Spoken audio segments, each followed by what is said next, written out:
Episode 5, Season 2. Lou is in for a hot trip. Okay, Lou, let's go. I'm also in, let's go. Oh, congratulations. Any law passed must be supported by a majority vote of the members of the Public Assembly. Restricting the rights and freedoms of psionics is a reasonable measure. We are not unpacking Jonas, guys. What the fuck is going on? I thought we will go and unpack him right now, but no. She is at work. What the fuck? You can go to the park. Go to the park. О, поздравляю, круто. What the fuck? I thought we will now. Okay. Episode 5, Ordinary. When he saw Lou on the couch in the waiting room, Hector nodded his head towards the door of the prior's office. Lou remembered his recommendation to stay close to the asset under protection, but she wasn't sure how Martin would react to that. She mustered up her courage. I bet he will tell me to take a hike. He will say, "What do you think you are doing, rookie initiate?" Then again, he didn't seem to mind last time, but he didn't comment on it directly either. Oh, this is driving me up the wall. Reed, how long am I going to watch you just sitting there? I'm going, don't yell.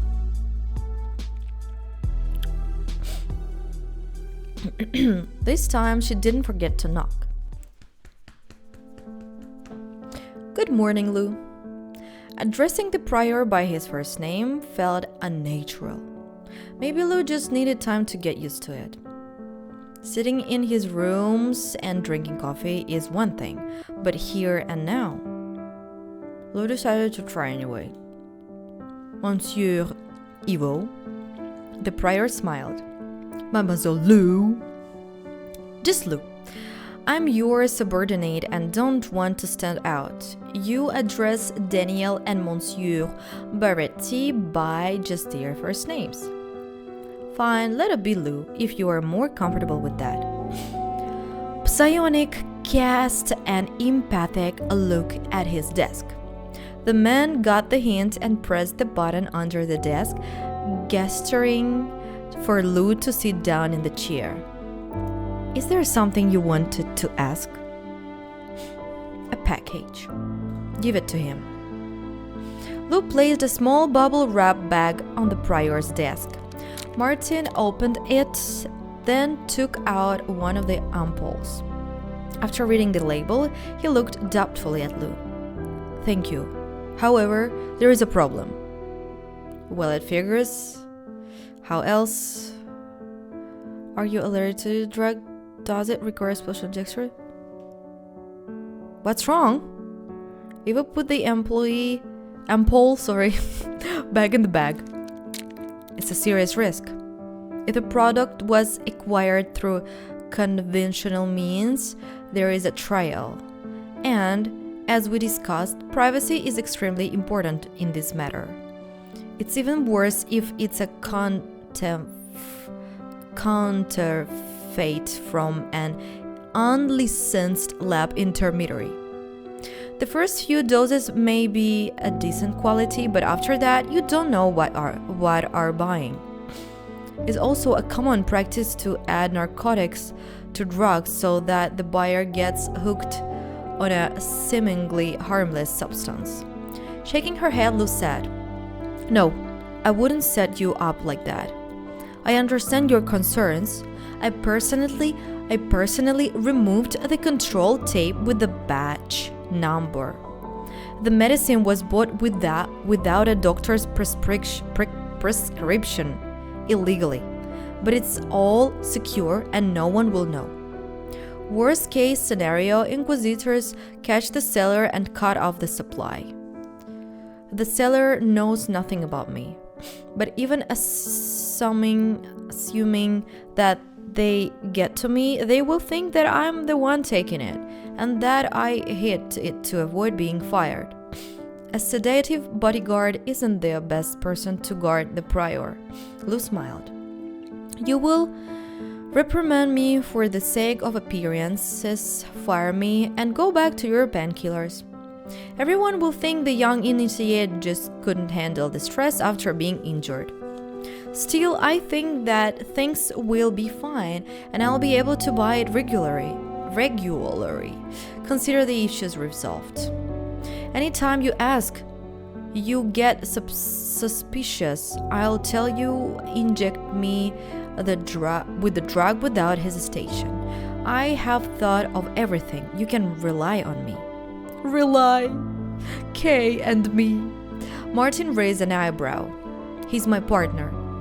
Eva looked, she told everything to Kay, and Kay also no. Eva looked at Lou seriously, as if seeing her for the first time. Surprised? Then, becoming serious, he broke the silence. Firstly, write down an amount to cover the cost of this. I will reimburse you, of course. Secondly, did you remove the tape yourself? Yes. I will do the same in the future. Excellent. Next time, memorize the batch number and packaging code.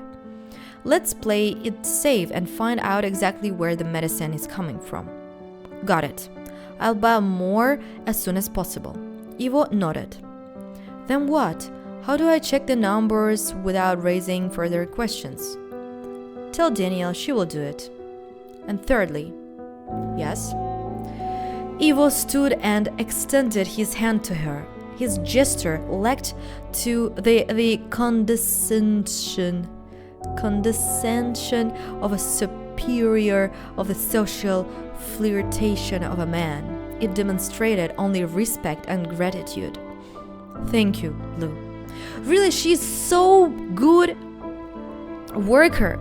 Like, she really made it everything by her own. Even the president, almost like a president of the country. Okay, he's like maybe like almost the president. Okay, a boss of this place. Even it was impossible for him to find a good like medicine and Lou made it. Lou, such a great worker. Thank you, Lou.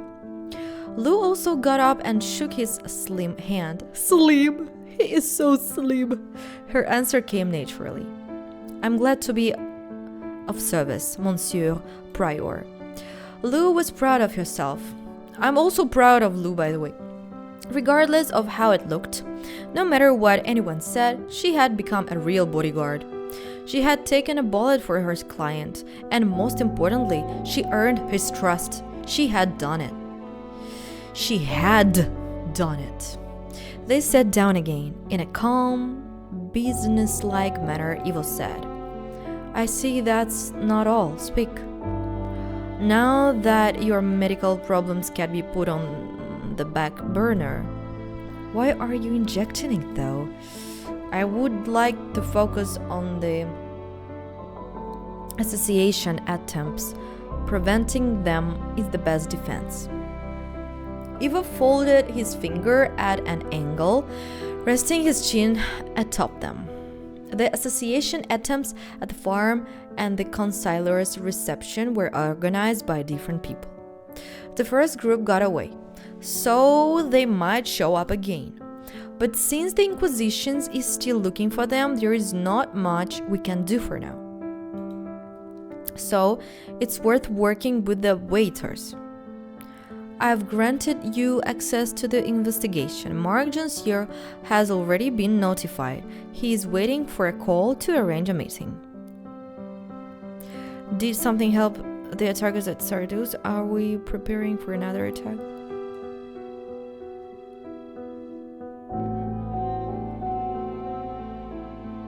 Did someone help the attackers? It would have been difficult to get weapons into the event without someone on the inside. Difficult, but not impossible. I don't have any information about someone helping them. Talk to Mark. Maybe he will have some interesting details. I need to work. Yes, of course. She got up. Take Stone and go now. I'm not going anywhere today, and I have several trips planned for tomorrow. Got it. If Martin suddenly began to move around the city, unescorted after the recent association's attempts, it would raise a lot of questions. The prior obviously doesn't need more questions. While Kay went to the Inquisition's garage to sign for a service vehicle, Lou went to her apartment to change.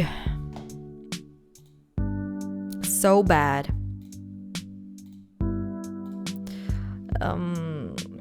Better. This is so bad. Okay, it's not bad, at least. The Inquisition rarely needed separate facilities to hold suspects and criminals. There were enough cells available at the Assistance Corps. And so the partners, having found Jean-Sieur, arrived at the place where Roger was interrogated. Mark was already waiting for the psionics. The room behind the glass was still empty. Monsieur Stone, Mademoiselle Reed. Good afternoon. Hello, Monsieur Jean-Sieur. I know what you want, but I don't quite understand why. Your job is just to act as guards, isn't it? Kay smiled, then spoke in a friendly but firm manner. Yes, and that's what we are doing. The prior's clearance is more than enough to let us in on the case, isn't it? The Inquisitor spat out his words. It is. Remaining completely calm, Stone added. The assailants from the farm were never found. It would be extremely frustrating if something was missing during the investigation. Seeing Jean-Sierre's jaw tighten, Kay finished in a conciliatory manner. You're not thrilled about having to work with us. Believe me, we don't like you either. But we have to cooperate. Oh my god, Kay, you are so... Okay. And I think you will agree that it will be wiser not to get on each other's nerves. Jean-Sieur pursed his lips and looked at Kay and Lou with displeasure. Then he finally nodded. Generally speaking, I have documented everything in my report to the prior, but since you are here, please. He pressed the button on the table to contact someone and ordered. Bring him in. Monsieur Jean-Sieur. If you don't mind, we will do talking.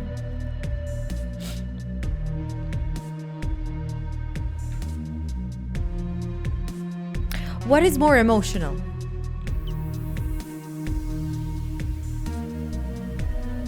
What is more emotional? If you don't mind, we will do talking, or can you watch from here?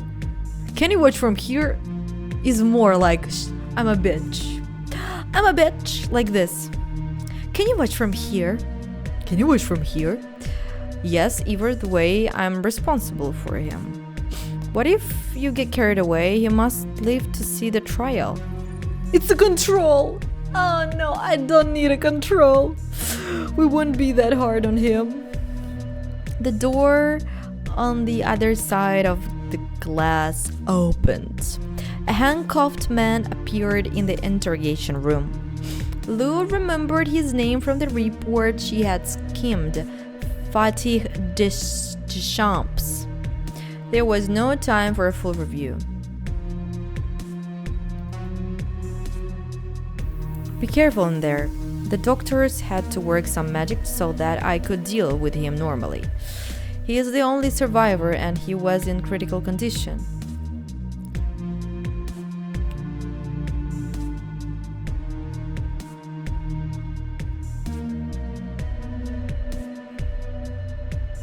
He's lucky to be alive? Lucky, you say? Luck has nothing to do with it, Mademoiselle Reed. It's thanks to the doctor's professionalism and the intervention of a healer. The criminal couldn't be allowed to die before testifying. A healer sacrifice his health? Maybe ending up scared for life just so someone could give testimony. Lou suddenly thought of Jonas and his attitude towards the system. She chuckled ruefully to herself. The conversation should go smoothly. Was he injected with something to loosen his tongue? Yes. I see. Lou, let's go. I remember you. He spoke intelligibly and quite clearly. You are from the prior security team, psionics. My last name is Stone. This is Reed. Hello, Monsieur Deschamps. We want to talk. I already told them everything. You don't have anything else to do right now anyway. Hello, I'm okay. How are you? Am I going to be executed? That's for the court to decide. She shrugged. Ask away. Kay caught Lou's eye and quickly glanced at the detainee. Lou understood. The empath wanted her to speak while he focused on Fatih's reactions. Monsieur Deschamps, were you acting on your own initiative? You mean when I tried to shoot the prior? Yes, I did so of my own will. But they promised to pay. I wouldn't have done it for free, though. Oh my god. Were you the organizer? Why did you want to kill the prior? How did... No, we were psionics. Do you smoke? Why did you want to kill the prior? He killed my wife.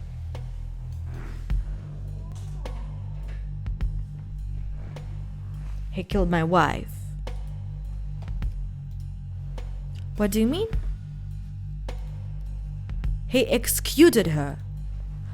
Fatih swallowed, took a few deep breaths, and continued. Even Martin wasn't prior back then. He gave the order to execute my wife for helping a psionic child. One of you.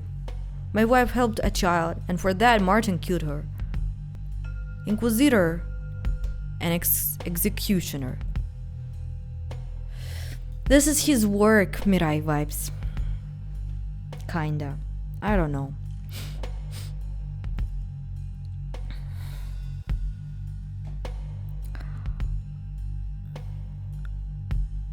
Because she maybe made something really not very good. I don't know. Maybe we will talk with the prior then. Were you the organizer? No. Who then? Under what circumstance did you meet? We have a bar in the village. One day a man sat down next to me. He said his name was Paul. We drank and talked. Somehow we ended up talking about the church, the Inquisition, then about the prior. I confessed that I hated Martin. Paul laughed. He asked if I really hated him. I was offended that he didn't believe me. I told him yes, and I said I had killed the bastard given the chance. And he said I didn't have the guts to do it. Long story short, we drank all night. He stayed at my place. About a week later, he put me in touch with another guy, then with another guy, and with two more. We didn't meet often. We were from different places. Commuting was hard, but our communication became an outlet for us. At least we had someone to chat with about the church and the system without holding back. We drank and sometimes we played bridge. Paul began to show up less often. Then he disappeared. He was probably busy. And after the news reported the assassination attempt, he reappeared. And he said that we could succeed where others had failed. He came up with everything. He was sure of himself. We got excited about the idea. Paul knew where to get weapons. He knew how to get them past the guards. He knew about the hard weight stuff and how to impersonate them. Fatih, smiling rarely, continued. That was almost the easiest part of the plan. Lost of. It's the guy who was like a. How to say in English? On the Sardou's party, yeah? You remember? He gave us a wine. The waiter, yeah. Lots of carts of crockery and crates of cutlery. It was all metal. Some of the boxes had false bottoms. The detectors couldn't pick up anything, and the guards didn't find any of it either. He looked down at his hands, whispering, "We almost did it. Almost. Damn." Was Paul behind the first attempt as well? We asked him once, but he didn't answer. And by we, you mean everyone who gathered in your special interest club? Yes. What can you tell us about your accomplices? Who were they? Nobody's, just like me. Ordinary people, just some of the people who got ground up by the system. The words he's using. Ground up by the system. Did he pick this up from Paul? Everyone had their own reasons for hating the church, the Inquisition, and the prior personally, or all of them. I didn't ask anyone about it. I only know about one of them. Philip. His father was executed. When we began to prepare, Paul told us to choose a leader with whom he had keep in touch. We voted and chose Philip. And the reception, he was shot first. At the reception, he was shot first. Kate didn't react at all. Was Paul at the reception? Where are the weapons from? Can you describe Paul? I already did, to Inquisitor Monsieur, in as much details as I could. Where are the weapons from? From beyond the perimeter. Monsieur Deschamps, jokes aside.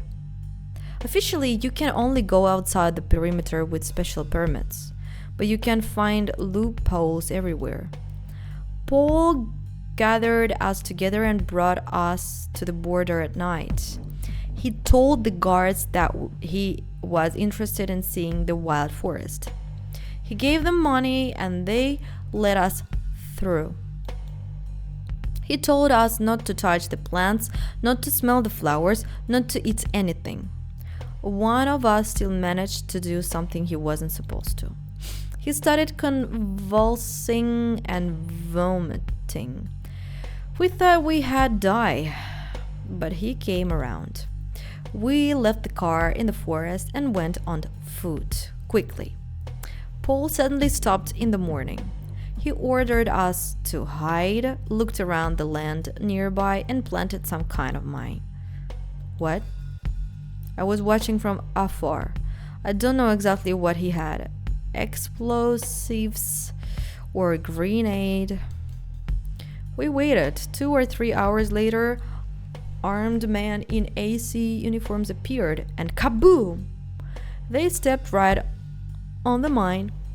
We only had knives and an axe, but the ones that we weren't killed were stunned.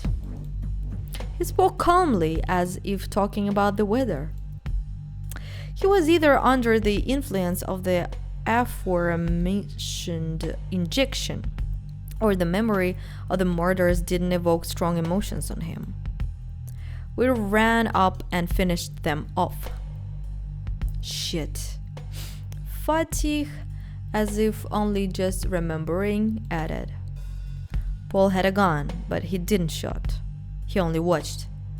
We collected their weapons, chopped up their bodies, hid them, and went back. Lou vividly imagined how it all happened. These weren't some scumbags. They are the most ordinary people who lived the most ordinary lives and then suddenly committed a bloody massacre. Then they dismembered the corpses with knives and axes. Fuck. Most murderers are likely just typical people, ordinary. We slept there. The whole ordeal took 2 days. We came back through the perimeter after dark. We hid the weapons in the car, and at the checkpoints, the guards sprayed the wheels and body of the car, disinfecting it or whatever our clothes too. Well, that's all. You mentioned a promise of payment. Oh, that. The day before the trip to the forest, Philip said that everything was going well. Paul found someone who had be happy to see the prior dead and would be willing to pay. We thought we had take down the prior, get out of there, and lie low for a while. You showed your faces. You wouldn't been found anyway. They promised a lot of money, enough for documents and plastic surgery. People say you can arrange that intermediary, and we would have had money left afterward. Everyone thought that either Paul found the people who ordered the failed attack on Martin, or Paul tried to kill the prior the first time and failed. And then he hired us but didn't tell us what he had done directly. How much money were you promised? When they heard the answer, the psionics looked at each other in surprise. So, before you went beyond the perimeter, they promised money? Was that the main reason you did it?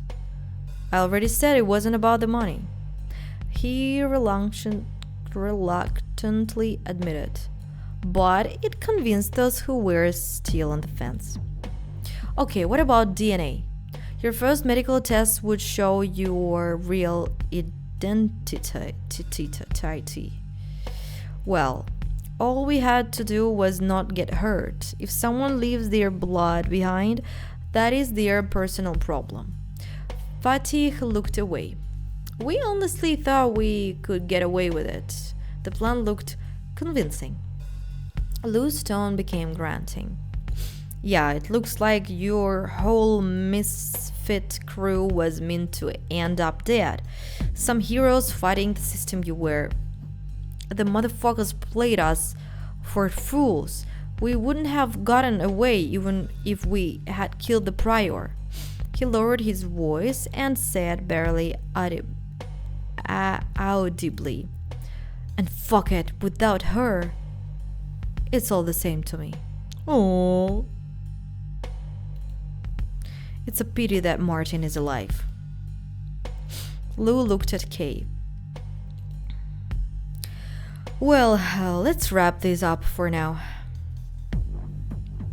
The Inquisitor nodded contemptuously at the glass as the guards were taking Fatih Deschamps out of the interrogation room. As I suspected, that bastard didn't tell you anything new. You could have read everything in the report. I know how to conduct an interrogation. Thank you. No doubt. Was his wife really executed? Yes, he is vengeful. Monsieur Martin's decision was the only correct one. I remember that incident.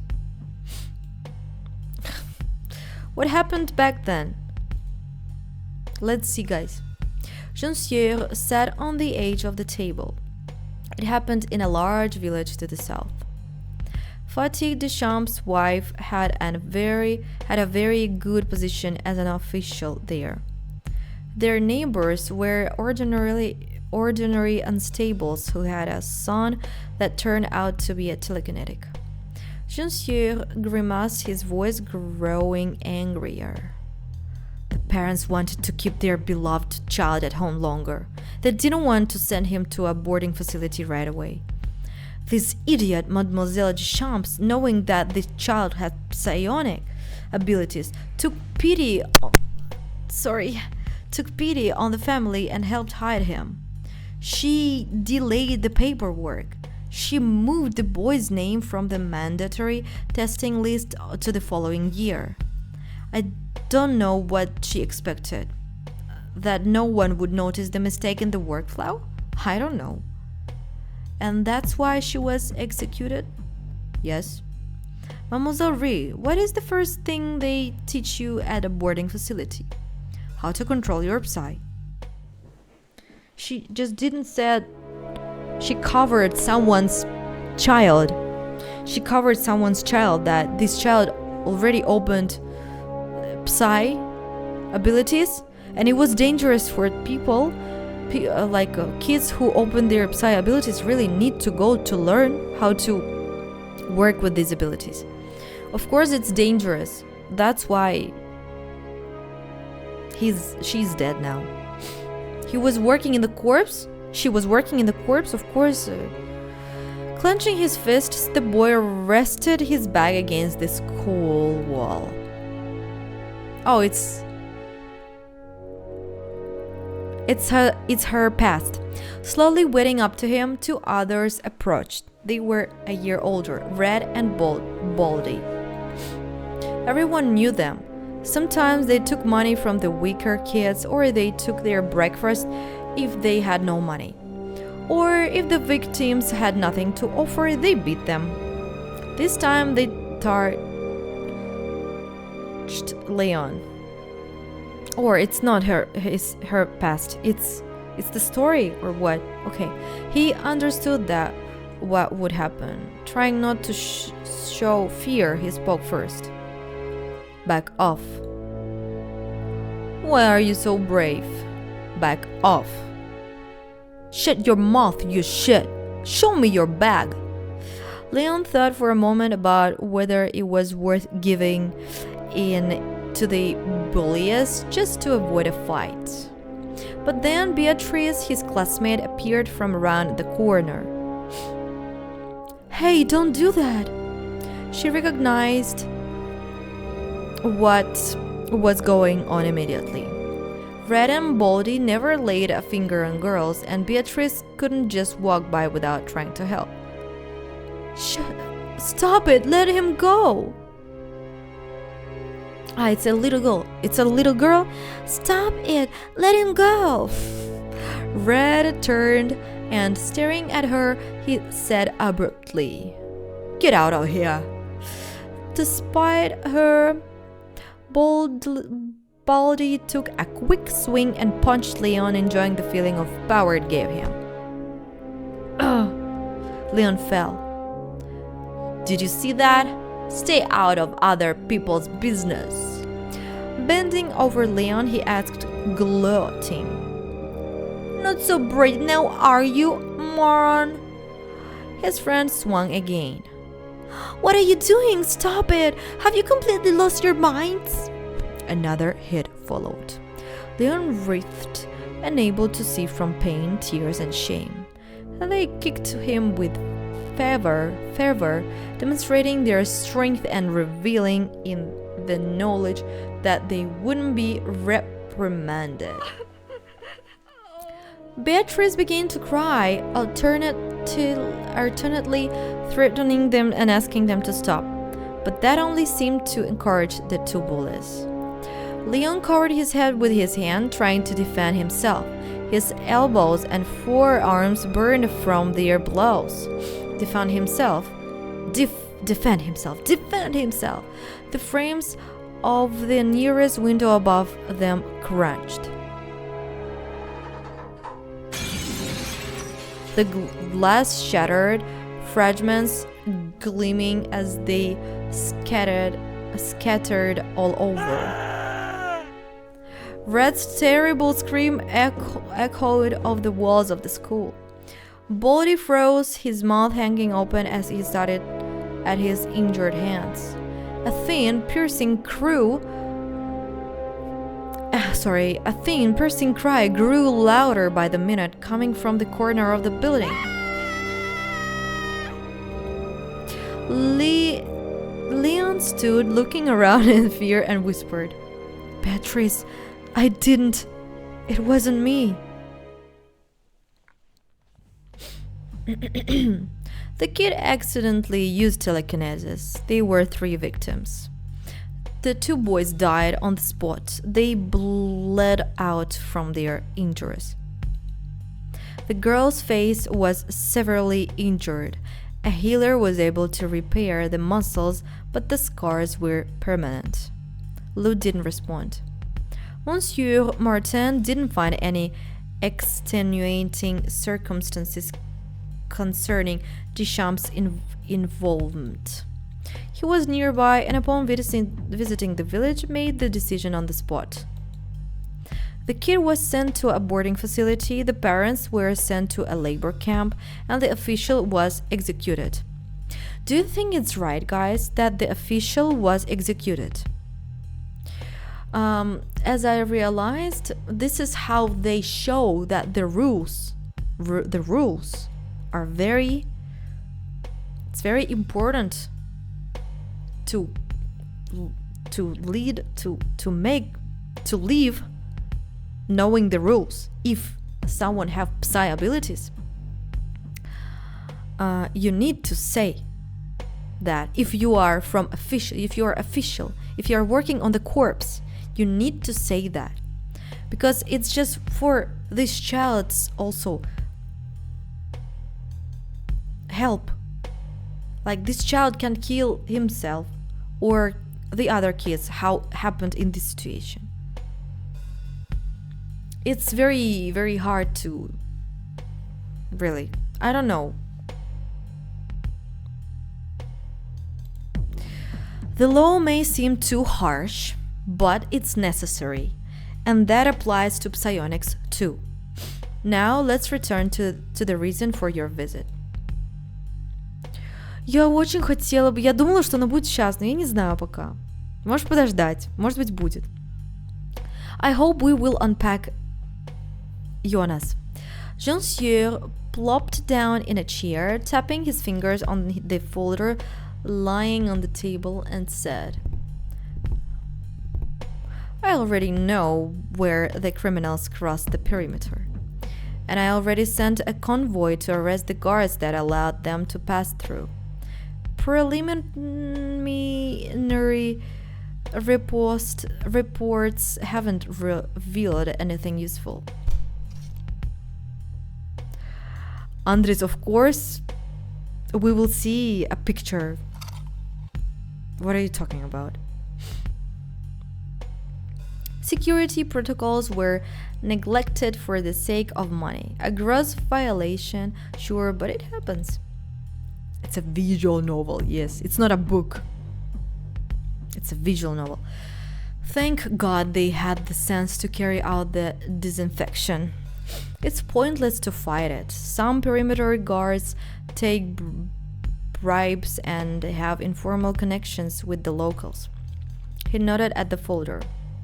We have a sketch of Paul based on Deschamps' description. The appearance is very conventional. The most noticeable features are the beard and mustache, and those could be fake. So you have to wait for those guards to arrive? Mark spoke reluctantly. I think it's appropriate to come at this from another angle. On the day Deschamps referenced, a patrol didn't indeed disappear. Not in the area of the unauthorized perimeter crossing, but far away, near the village of La Grasse. Does the distance between the locations match up? Yes, but only if the AC squad moved towards the criminals. It can take around 2 days. We checked the weapons used during the last assassination attempt. The AC trackers have been removed, but the serial numbers are still there. Do they belong to the missing officers? That's right, Mademoiselle Reed. I am going to La Grasse to find out more. How did this bold character know when and where the AC squad would cross the perimeter? Why did the patrol cross the perimeter?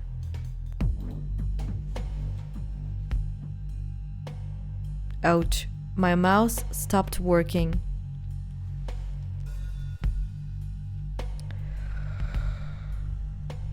Oh, what should I do now, guys? Wait.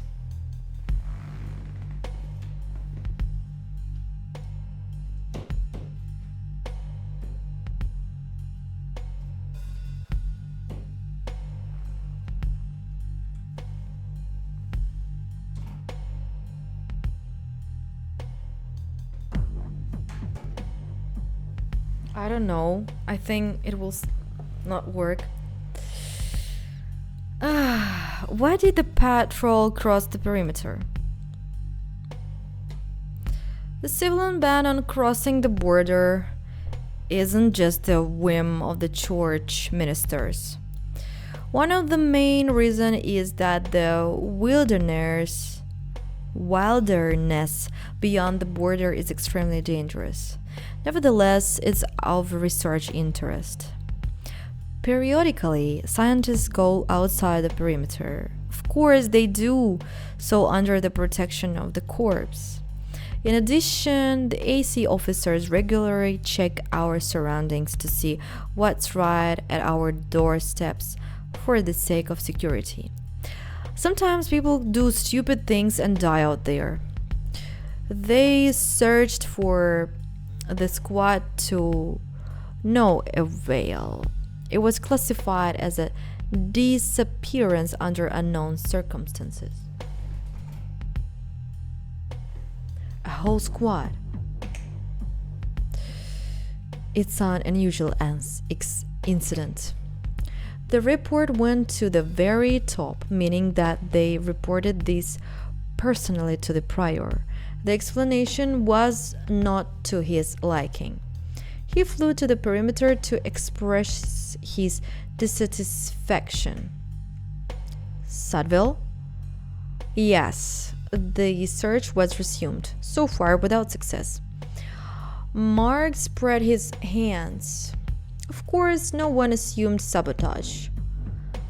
One of us should go too. Monsieur signed, gritting his teeth. Only if Monsieur Prior orders it. Martin didn't mind. After a brief discussion, the partners decided that Kay, as the more experienced bodyguard and psionic, would stay behind to guard the prior. Lou would go with Jonsier, but Etty was only mildly surprised. He seemed to write off their desire to directly participate in the investigation as proof. Where is Jonas? I'm waiting for him. Why am I still working, guys? Why are we still working? He seemed to write off their desire to directly participate in the investigation as proof of the tireless enthusiasm of young employees. Lou threw some things into her bag and braided her hair. Where is the hot trip they promised? I don't know. This is the hot trip, I think, dry vibes. Not what we thought. That's sad. I said to everyone, like, we will unpack Jonas today. Morse, I don't know. You can go if you want, Morse. I don't know, Morse. I really thought we will. I really thought.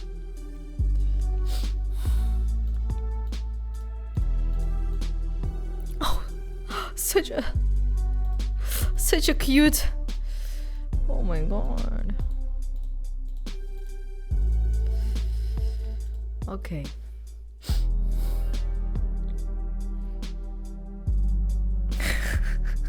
Then she went to the waiting room. Anyway, it's interesting, guys. Are you ready? Uh-huh.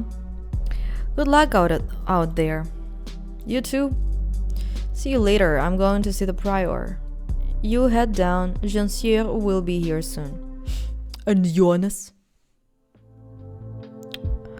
The village of La Grasse looked worse than Satteville, but relative to others this far from New Paris, it wasn't too bad. The settlements located along the perimeter benefited from the increased attention paid by the authorities. Oh my god. Who said I have a good English? The car stopped at a dark gray building. The taciturn driver named Farouk reported, "We have arrived, Monsieur Dancieux, the local branch of the corps." The second officer, accompanying the Inquisitor, even more quiet and gloomy, got out of the car first. I remember about what hot they are talking. It's not Jonas, guys, at all. He carefully looked around as if danger was lurking about. Maybe he's right, though. Who knows what's happened to inquisitors who strayed too far from the city. Lou pulled out her cigarette. Germaine, Champs, it doesn't take much to get blood on your hands. Look at this small cigarette she have on her hand. It is so cute. Am I different from them? Lou shook her head, marveling at her own thoughts. Of course, they are messed up freaks, ready to cut people's throats for nothing, just because they want to. Scum. What's up with these dupes? Maybe this is normal. I have never come across anything like this. That's why I'm thinking about it. I'm sure everyone who serves has these kind of thoughts sooner or later. A tall man appeared in the doorway. Lou remembered seeing him in Satteville at the meeting with the prior. He is one of the outpost commanders, the head of the station. Roman Vian? Yes, sir. The Inquisitor took out his badge. My name is Vian, smiled affably. Marc Joncier, I know you, and I think I've seen Mademoiselle somewhere. Without going into explanations, the Inquisitor limited his answer to a short, possibly. Mike didn't even try to be friendly.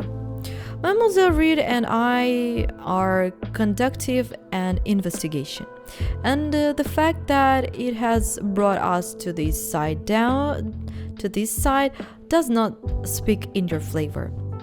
I assume you don't want any trouble and are prepared to fully cooperate? The commander was taken aback for only a moment. Yes, of course. Please come into my office, or... He nodded at a canopy on the side of the AC building.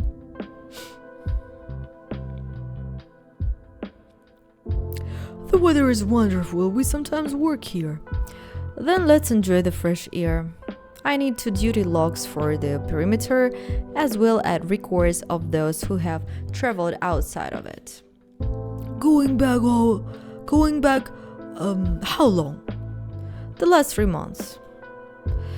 And in the morning, send someone to their neighboring sites. We need data from there as well. Perhaps it would be more convenient for Monsieur to consult the records on the computer? The logbox, please. Anything else? Dinner and rooms where we can spend the night. The night, guys. We are very long will be here, really. Commander went to carry out Mark's orders.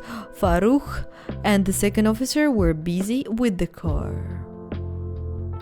Left alone with Lou, the Inquisitor indifferently said, "It's okay. Anyway, it's interesting, guys. But we wanted Jonas, yes? But didn't get him. I don't think I'll get through all the papers today, but I can at least get started. Reed, do you have any plans?" Was acting on pick a game where there's more than 2 people. Charlotte Sardou was absolutely very last time. Thank you. If I can't help, I will relax. Mark seemed relieved and agreed. Relax. Taking out her phone, Lou sat on a chair. The connection is bad.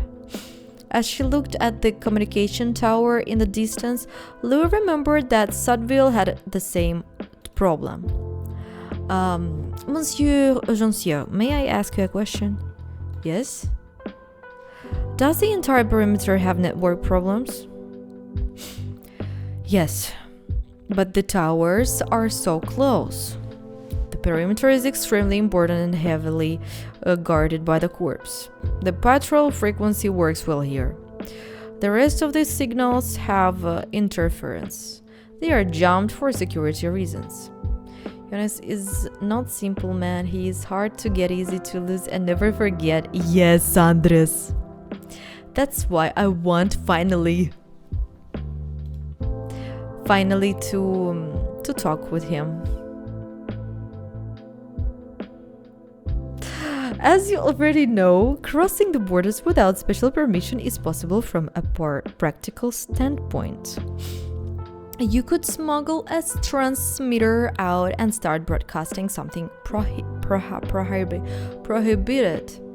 Calls for riots, anti-church propaganda, instructions for making improvised explosives.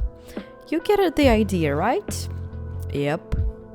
Here inside the perimeter, the criminal would be immediately located and arrested. In the wilderness and forests, they could hide easily and it would be difficult to search. Okay, thank you. Why do you need the logs? Why not electronic records? I have already downloaded all the data of the pirate of the interest, and that was entered into the Inquisition's database.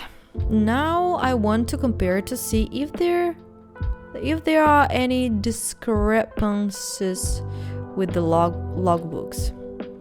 Remembering an unusual detail that appeared during the Germain case, Lou waited for the logbooks to arrive. She casually checked what kind of paper was used. The answer was predictable. Cheap synthetic, of course. That was a stupid idea. Who would use expensive paper for their records? Romain Vian left briefly but soon returned saying, "There are no hotels here, but that house over there belongs to the corps." He pointed to a building across the street.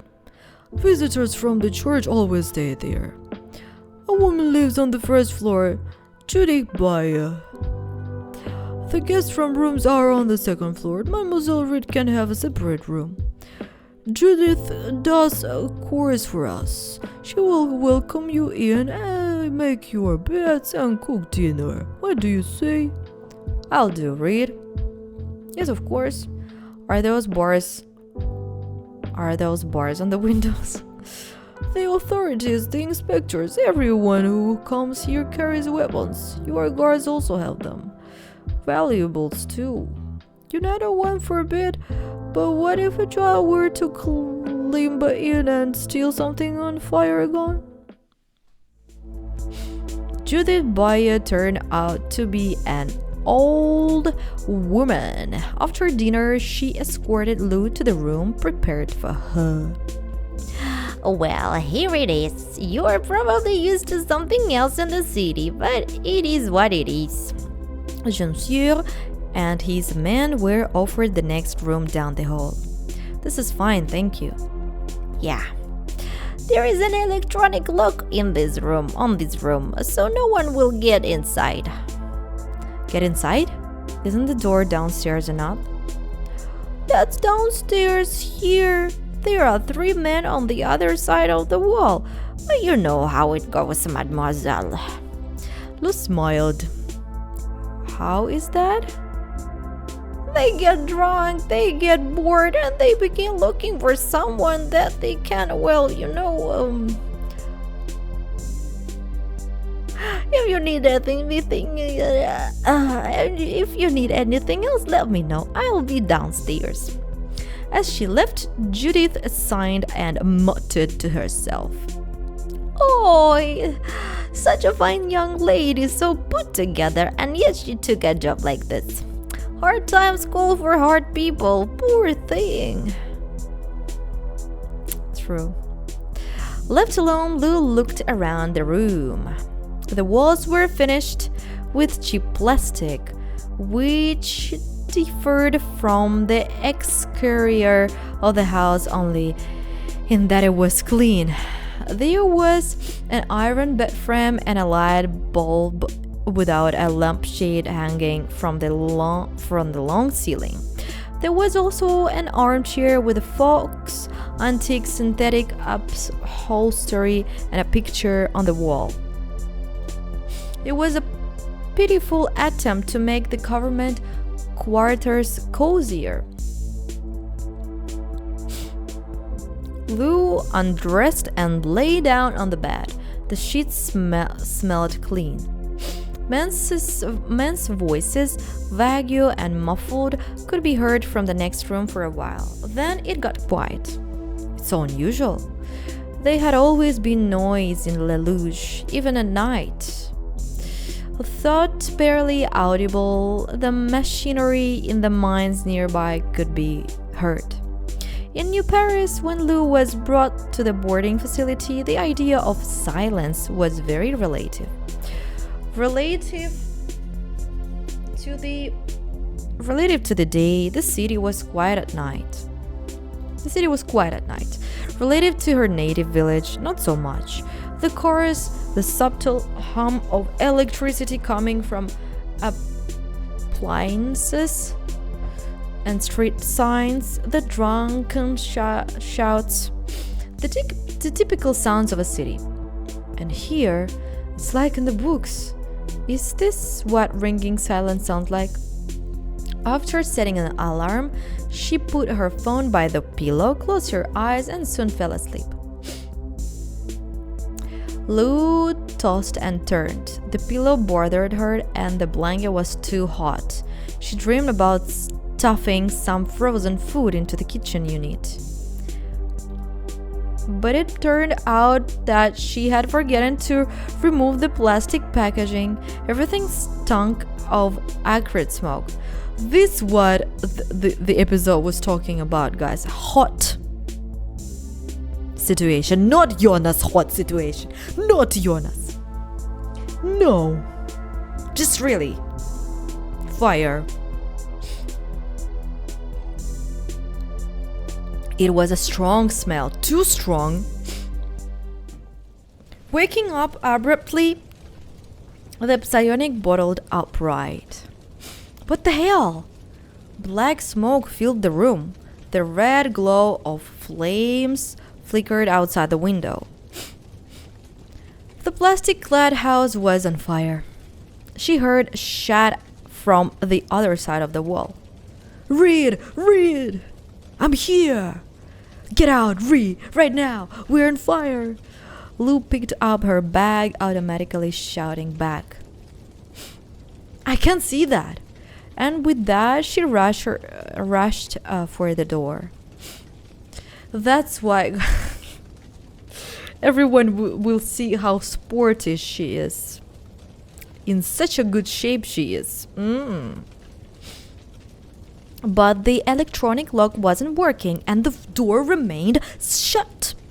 The synthetic materials gave off a poisonous stench that clung to her throat as the smoke thickened. Blisters appeared on one of the walls and it began to melt.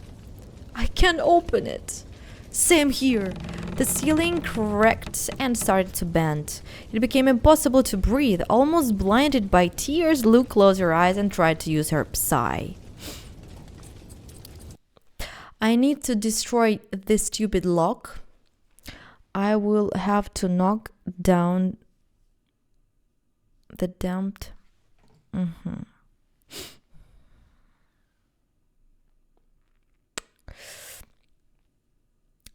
Mirai vibes. We have Vector. What is vector here? Shape and vector. We have vector. We are using vector. So I need to destroy this stupid lock. I will have to knock down the damned door. Yeah. She mentally punched forward. She pushed the hot air with her hand. But she realized that she had missed. Shit! Camera, I'm here. To swear aloud, one would have to inhale, but her lungs refused to let on the poisoned air. Camera. Camera. I'm here.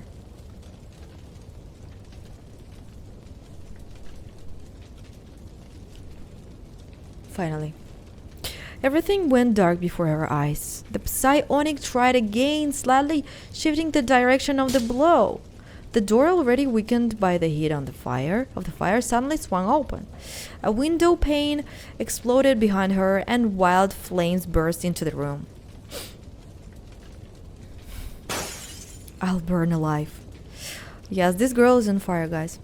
Coughing, she fell on all fours and crawled on out into the hallway.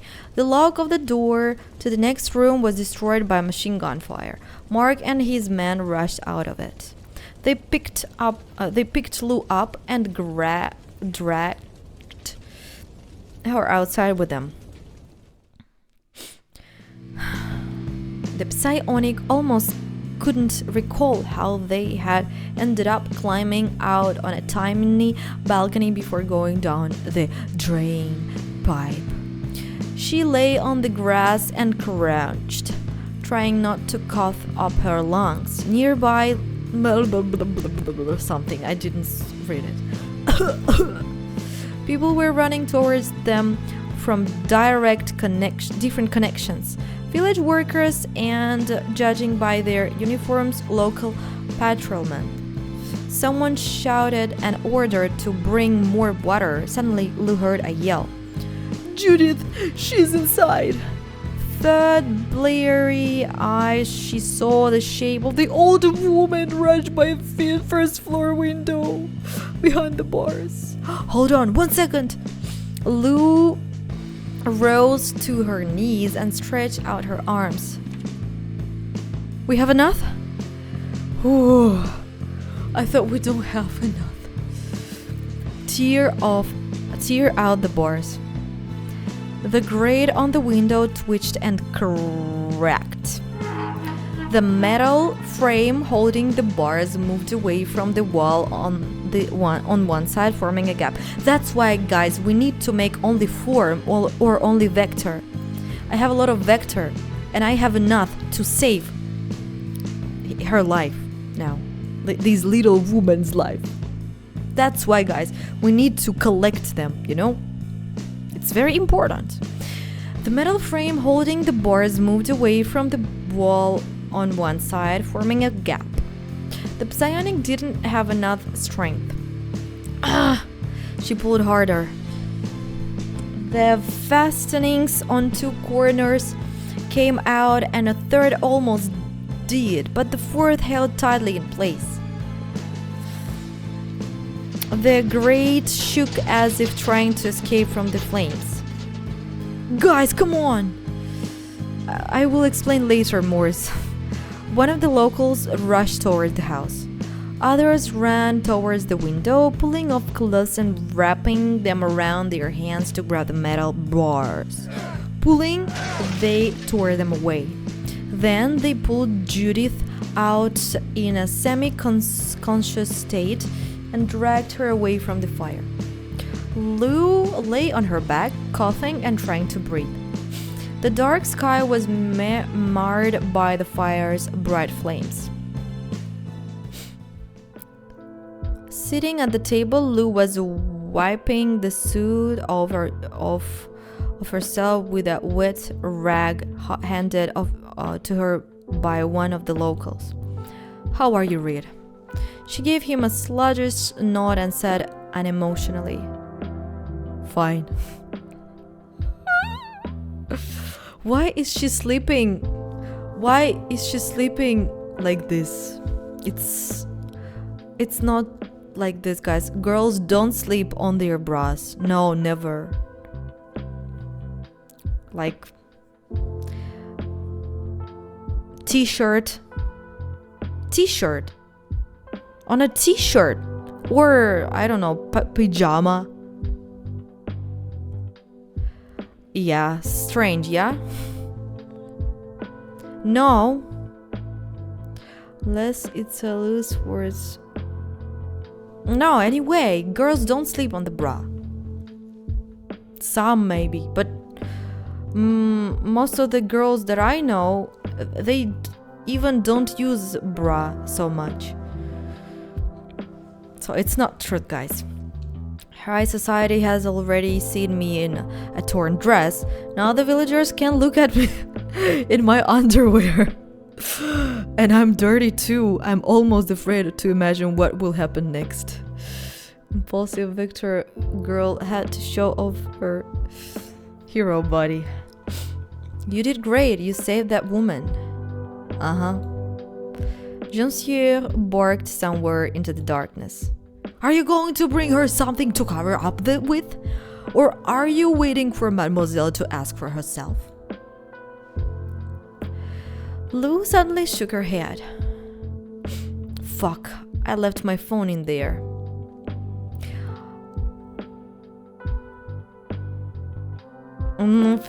I can't sleep with too much clothing. It makes me sweat my ass off. Mark Stone immediately changed, becoming calm. You can use mine if you need to. I like to sleep in a t-shirt. In a t-shirt, just because it's comfortable.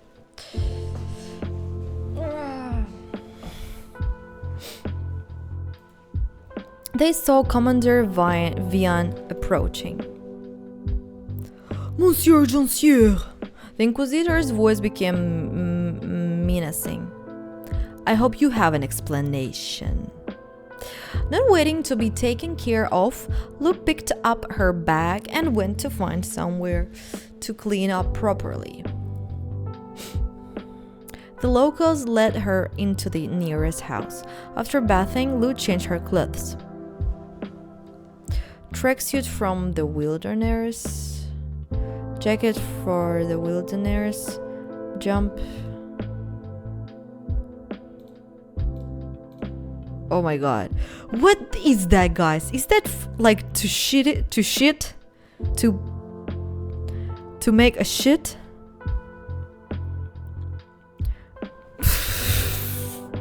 Like, is she a rapper? Okay. Everything is so bad.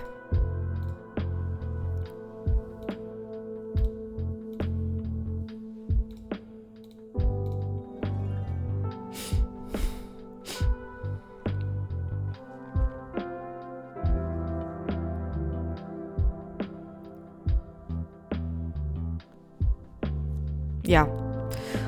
While she was getting ready, Jonsieur finished his conversation with the person in charge of that section of the perimeter.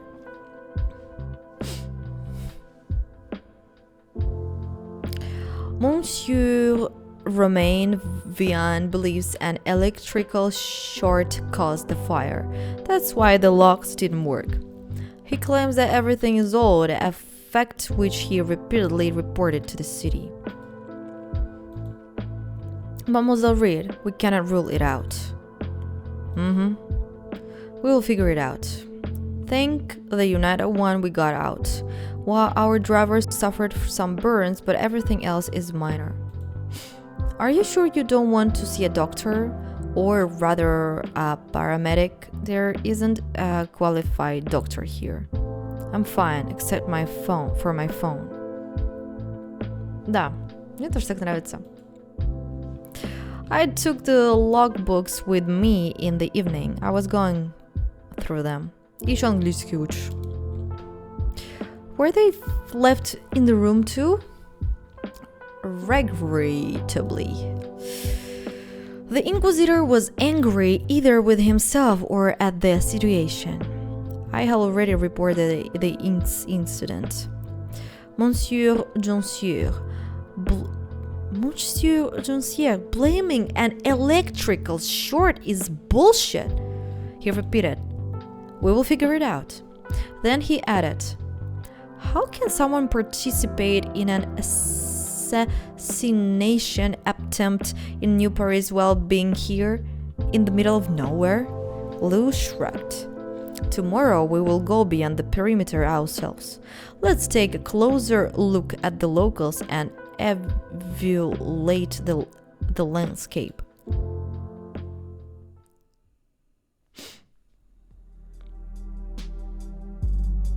I don't know. It's like what's the such a beautiful sky. And no Jonas still, guys. 1 hour I'm playing more hour and no Jonas, guys. And it's not the end of the mission still, guys. I don't know. We need to play one more episode or what? In the morning, together with...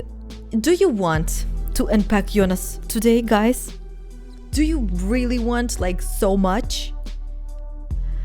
Or, like... Okay. In the morning, together with Vian... Of course... But I'm kind of... I don't know.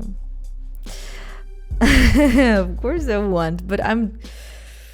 I want to eat also. Okay, Moors. In the morning, together with Vian and the two officers, they drove out to the perimeter. Guys, let's try to make it today. I don't know. I am saying to you that the next week, it's my week off. Like, I will not be streaming for 7 days. This is... Okay, let's now stream more. 5 hours of streaming already. I'm hungry, but I want Jonas. After asking the driver to stop, the Inquisitor got out of the car. Lou followed suit. Have you been to the border before? Yeah, I have. No. The road stretched along the entire length of the perimeter. The patrol cars drove right along it. A wide strip of solid concrete could be seen in the distance. On the side of the road, there were barely visible sprinklers that, from time to time, diffused poison into the air to kill any seeds carried by the wind from the other side. How long it takes? A lot, especially when you are reading it like out loud. It's a long game, guys. It's a visual novel. It's like a book, like reading a book, but with pictures. There was a communication tower at the very edge and another one far away in the distance.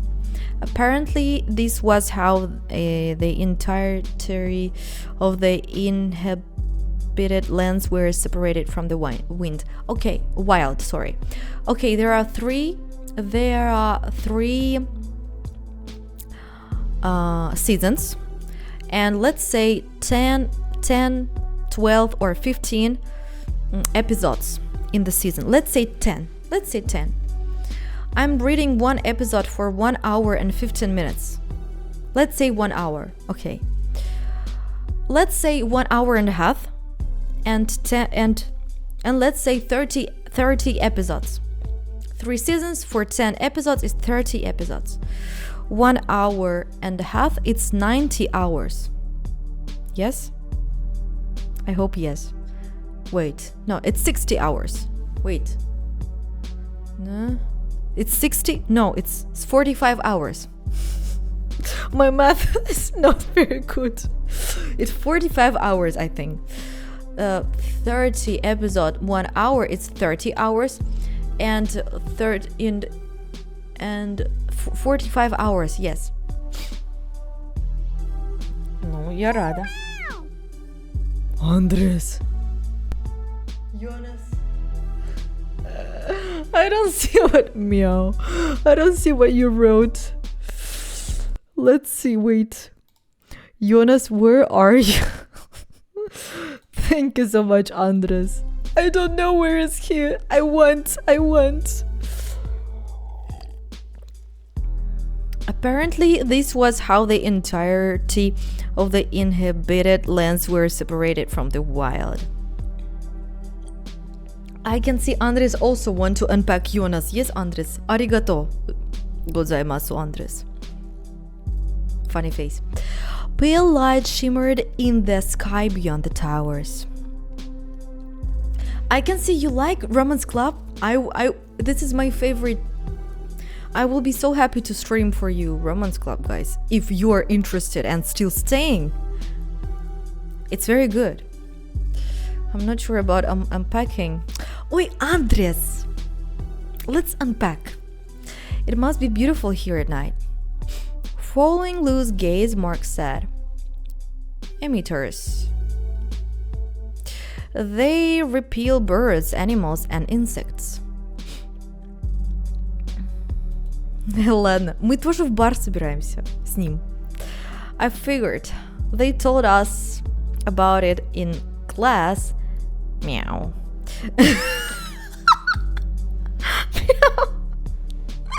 And I saw it on TV once.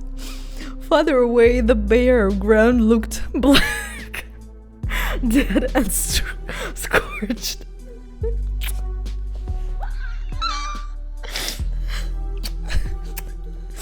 And beyond that, on the very horizon, a strip of forest could be seen. Wild and unknown, the land had become hostile to humans.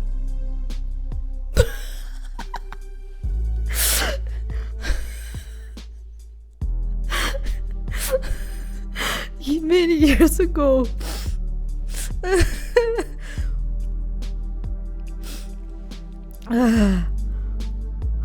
You won Magic Ball, Andres. After 1 week, tell me, okay? And Morris won also something. Okay, after 1 week, you will... Don't forget, guys, don't forget. And despite everything, there are always people who want to visit the outside world. Remember, Reed, it's a lot more dangerous out there than it might seem at first glance. People have angered nature. I think, Morris, you won something. По-моему, ты выиграл...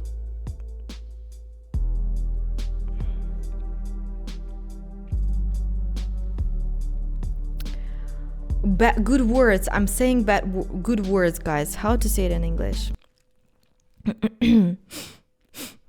You won affirmations, I think, Morse. Affirmations. Maybe I'm... Может, я ошибаюсь. Obey every word our escorts say. The monsieurs are experienced. They have been beyond the borders many times. Affirmation. You won Magic Ball, Andres, and Morris one day I think he won affirmations. Tongue drum. You won a tongue drum. No, you didn't win affirmations. Mirai Vibes remember everything, guys. Remembers everything. You won tongue drum. The monsieurs are experienced. They have been beyond the borders many times. He is playing it safe. Now our lives don't depend on Vian alone. That's reassuring. You won't admit it out loud, but you don't trust the locals either, just like me. Don't worry, we will look after you. The most important thing is to try not to touch anything with your hands, much less eat it. I remember. Great, dangerous predators are almost non-existent near the perimeter. We don't need to go too deep into the forest, so there is nothing to be afraid of. Oh, cool. Can you play drum with one hand and with other hand the trick with the acrylic ball? I can try. They got back into the car again and drove.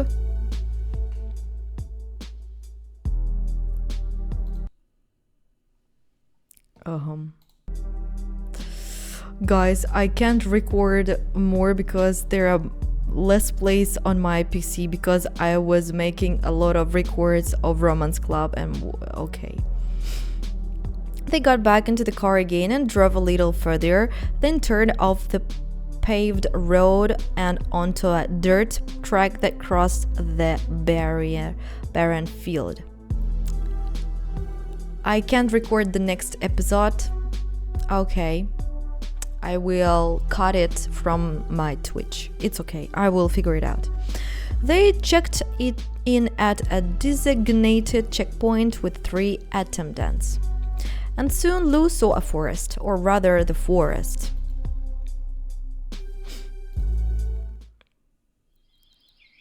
The car had to be left on the road. Even a tractor would have been unable to push through. They walked along a barely discernible path. Every now and then it forked. Branches ran to the sides and disappeared among the trees.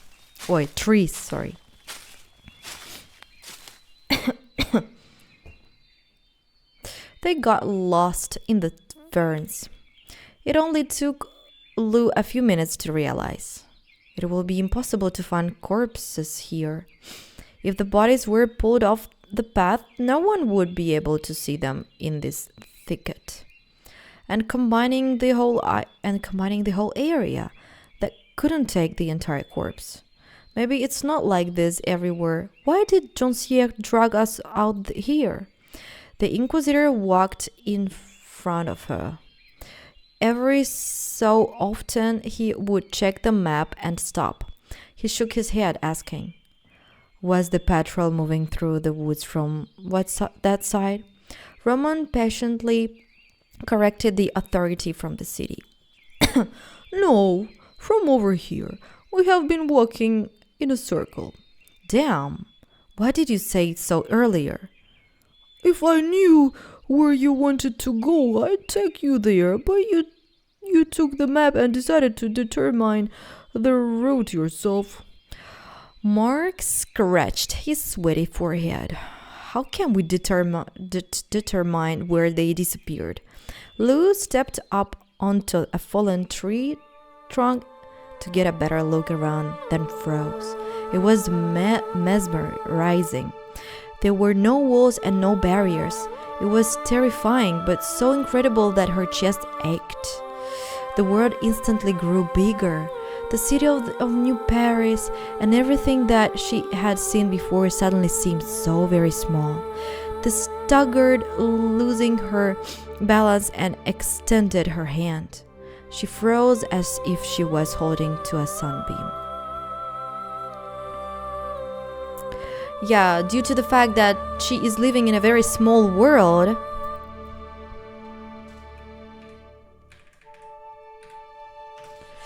that's why, guys, she don't see the nature. They are living in a very small world because of Big Bada Boom and, Reed, stop dancing around. What if you break something? Who will carry you? Lou jumped down and moved closer to him.